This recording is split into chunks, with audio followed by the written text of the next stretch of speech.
go. Yeah, that's better. You can get it.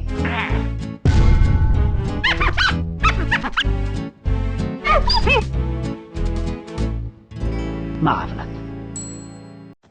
You'd be quite surprised. Nintendo, we're not very happy with this intro. And here's their response. Well, on this rare occasion, this studio is fired! Now, protect our stocks quickly! Now, it's tanking! Our family reputation is going down the toilet! Oh my god, no! This is the worst thing that ever happened to the history of this company! Oh my god, no! I welcome all Squirrel fans. Well, this game isn't full of beep! Well, do you like to know the interesting history about this game? This game was developed by Rare, of course, on such a rare occasion, haha, like the joke before, and it was directed by Chris Seville. Designer was Chris Seville, again. Artist was Don Murphy. Writers was Robin Beanland and Chris Seville again. And then lastly, composer who did the great music in this game is Robin Beanland again. And this was released on the N64, of course, in 2001. With March 5th released, EU released in 13th of April, and other places was 25th of May. This was a single player game which also included the multiplayer component that was packaged in one big grey cartridge. These are the same guys who basically created one of the greatest franchise, James Bond. You know what I'm talking about, GoldenEye. The most excellent game that's actually coming out this year, finally, after many license issues that will also be released on Nintendo Switch with the online component exclusive, as well as Microsoft's Xbox consoles as well, with 4K upscaling and all these great features on top. Well done, Rare. It's about time. So here is an interesting plot for this game on the actual console. So Conker, basically the red squirrel you see in front of you, who is very funny and he's very rude and he's very greedy. Yeah, and he's full of himself. So which is an interesting character arc. So basically, he is at the pub called the Cock and Plucker, where his mates are having their last beers before going off to war. And he tells Barry on the phone to basically say, I'm going to be a bit late, like a very screams similarity to our British culture in going out for an all-night bender and then puking up all the place. Have I seen that before? Yes, I have. And so basically he leaves the bar and he gets annoyed as well by that guy next to him. He's a really excellent mechanic in the game, so basically he flings you around, which is really cool. He says, get off my tombstone, which is very funny. So basically Conker walks around and he comes across a farm field, basically serving as an excellent tutorial level in understanding the layout of the N64 controller. Which there's a guy there who basically is a scarecrow called Birdie. Now it's really weird about this because Birdie doesn't have bird wings, so therefore what? I know, it's quite funny though. But it's basically Conker will have to go to a button on the floor and press B. And Birdie tells him about the commands of consive, sexive or sensitive to context, basically what is he meant to say. So he basically gets this pill and then he puts it in and he basically goes, oh, my hangover's cured. And he starts his really crazy adventure to go and see his girlfriend called Berry, who is very, very beautiful, by the way. And you'll probably guess, without video games, there won't be a villain, and there are two villains in this game. One is Professor von Krippenspack, and the other is Panther King. So basically, they have evil intentions for Conker, because his table is crooked and he doesn't realize if you go to country school and ask Jesus for help, you can actually fix your table. I know, quite weird, isn't it? But the professor basically has a crazy idea. Why not use a red squirrel to level your table? And as you can see in the footage, he basically gets mad and starts to roar the place down, looking like a screeching death of pain, and as he roars at everything in sight, including his poor minion guards. And so basically you will basically unravel the story as you go along in certain bits. But what I like about this game, guys, it's really cool. It actually pays tribute to a lot of music and also a lot of movie references, including Saving Private Ryan, and there's one that if you listen to the beginning intro, and it's actually from Clockwork Orange, which is really cool reference.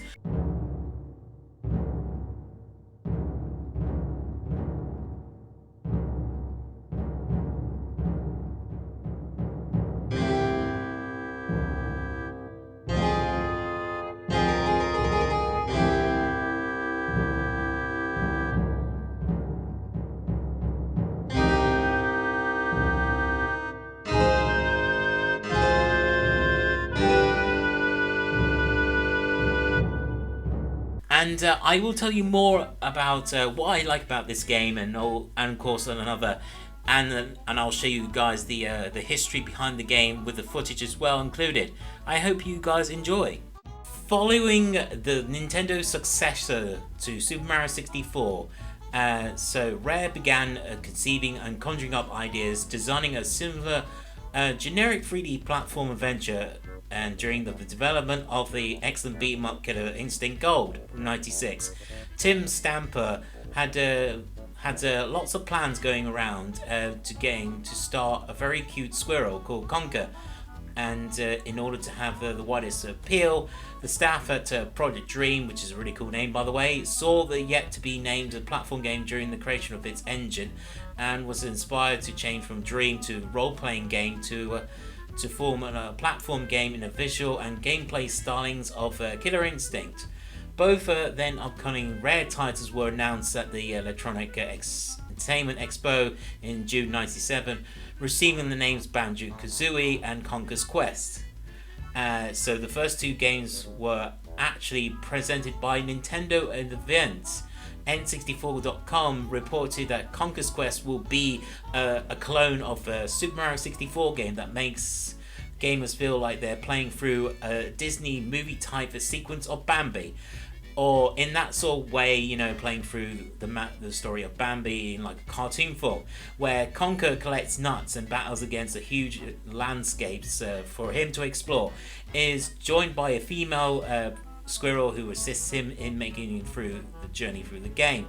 The source reported that cameras was being unfinished state, and journalists were unable to differentiate between its Banjo-Kazooie, although liking Banjo more, which is a very cutesy game. If you like that, that's really cool. The writer for the Ultra Games players also were taking notes in similarity to Banjo, summarizing that Conker has to collect nuts, and only nuts. Not your private parts, but the nuts. Haha, I know, that was very weird, isn't it? Finding new power-ups in the form of different hats, similar to like Wario Land game that was released by Nintendo, and generally negotiating colourful 3D landscapes. He called the gameplay really super fun and addictive. Praised the visuals for upping the ante on Rare's previous greatest efforts. When the clipping is better, the texture is more varied, and the overall look of the game is expansive and very colourful. However, he suggested disturbingly cuteness while gaining Nintendo an audience of younger players, because obviously Nintendo is a family reputational company, would turn off other players and criticise the game of Conker and Banjo for not being original from Mario 64. So at the year of '98 Expo, it was revealed that the game's title was changed from 12 Tales Conker 64, and then release was set for fall of 1998. 64 magazine speculated, which is very enticing, speculated here.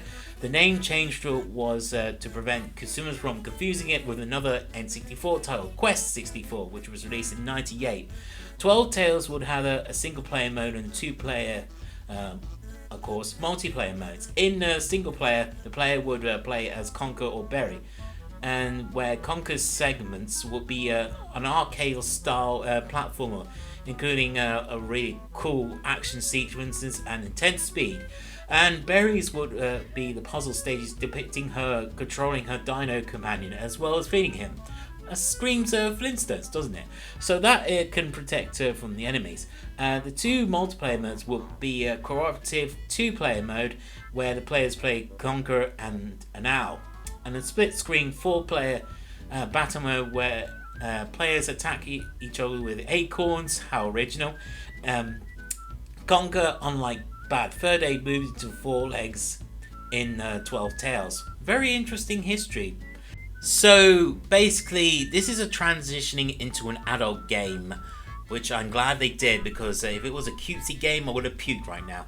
Conker was planned to only take only 2 years to make. Very quick for a gaming studio, but fights between the workers and Barn delayed the process project. Artist Don Murphy found that developing the game was, he said it in his own very words, not very good. And the software engineer Chris Marlowe said that it was an awful lot of content. In fact, too much content to squeeze in. So there were lots of fun ideas that they were toying around, but it really wasn't getting as finished a game. Additionally, the market for the Mario 64 style platform game was saturated, and another game of the caliber developed by Rare, Banjo-Kazooie, was already completed and then released to the critical public and had commercial success for the team. Either something that's changed or the team had to split into other barns, so basically had to sort out the staffing numbers and working on new projects and cancelling Conker. Multiple delays and lack of consistent updates let the press believe that 12 Tales had been silently cancelled. Chris Sever, who also began on working on the project as an artist, then pitched a great idea to Rare leaders Tim and Chris Stamper in an idea that he had since during the 12 Tales phrase, a prototype. A day in the life of named Bad Fur Day, about Conker trying to help others but causing more problems around him in doing so. Additional to having a narrative to give him a particular character, a really great personality. Several wanted to make the game very edgy and in terms of its violence, but Stampers loved the idea and moved Sever up to the project lead, so that was really good. So well done, Sever, for that. Sever's first action, including meeting the changing in the task Wops and the Queen Bee. Tim Stamper conceived his premise on the basis of Wops stealing a beehive, but Sever noticed there was no established reasons or punchline behind it, so for comedic reasons, he decided to end it with a beehive and having guns and shooting at wasps. The founders loved it and directed the team to make more of that, so they had that cinch of that great idea and they keep making it, which is great. This set the formula for the later missions, including interaction of the mission, then in extreme punchline cutscene rewarding for completing the task, and also changed the style of the game platform, starring a very cute mascot within a raunchy, saucy world. According to the developers, we already had the main character, although eventually remodeled, which was a basically cute overload, need to be more cuter. A good deal code already written, so the best option seemed to be to change the game's direction.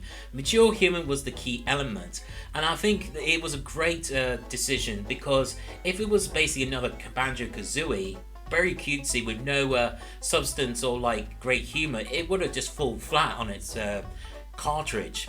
Or should we say, I'm not going to say the rude word, but bib! It would have fallen on its bib! There we go. So, now you know the great history about Conker.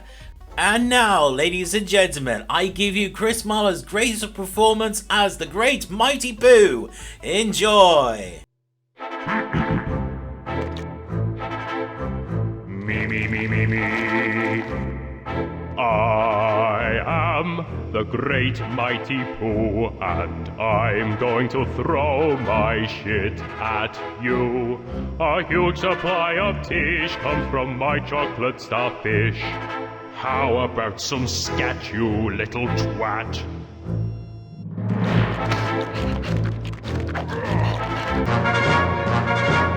Now I'm really getting rather mad. You're like a niggly, tickly, shitty little tag nut.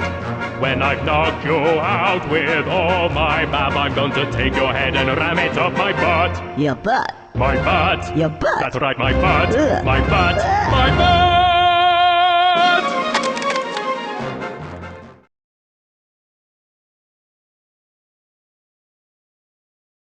off. Why is it everybody so offensive around here? Either bring me back me missing cogs, or off. You don't have to shout. I'm deaf. Speak up or off. Hang on a second. Well, hello there. Aren't you the handsome one? Tell me, would you be prepared to do me a small favor? A little help, of course. Hi. And, yes, I would. Maybe. You see, my other self has lost a few of his, shall we say, friends. And if you don't get them back, my life will be a misery. It already is. And? Just get them back. There's a good fellow. Ta-ta, ta-ta. You twat! Don't ever do that again! Now off!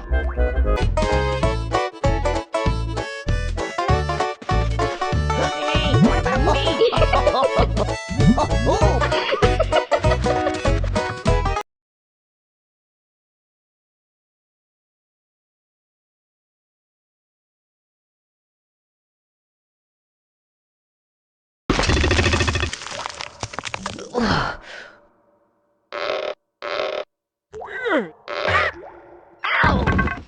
Ow, I think I hurt my leg. Oh no. What's up, little squirrel fella? We showed him, didn't we? Yeah, that was a piece of cake. Yeah, it was actually. That makes a change. I don't think I like the sound of that music. I don't think I like the sound of that music either.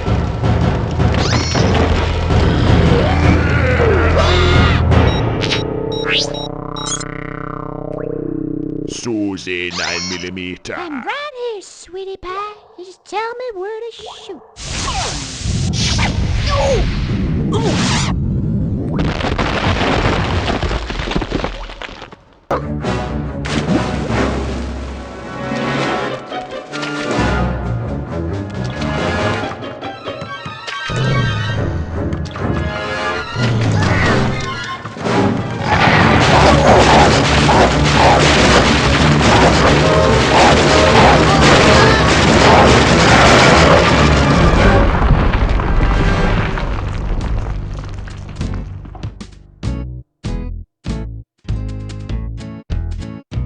And here is a really funny commercial all the way from great land of the USA. Enjoy.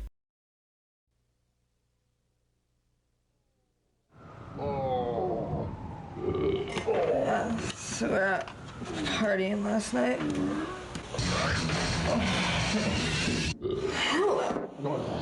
Dude, we got on the bar and started pissing all over these freaking bikers. Oh, yeah. Dude, Cat started a fight. And we get back here and he goes all night. This place is completely trashed.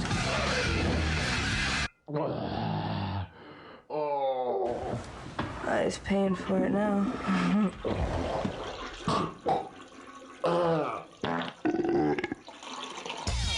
A hangover's never pretty. But a squirrel with a hangover, that's just obscene. Conker's Bad Fur Day. Rated M for mature. Yeah, you like that, baby? Yeah, I know you do. I know you like that. I know you love that.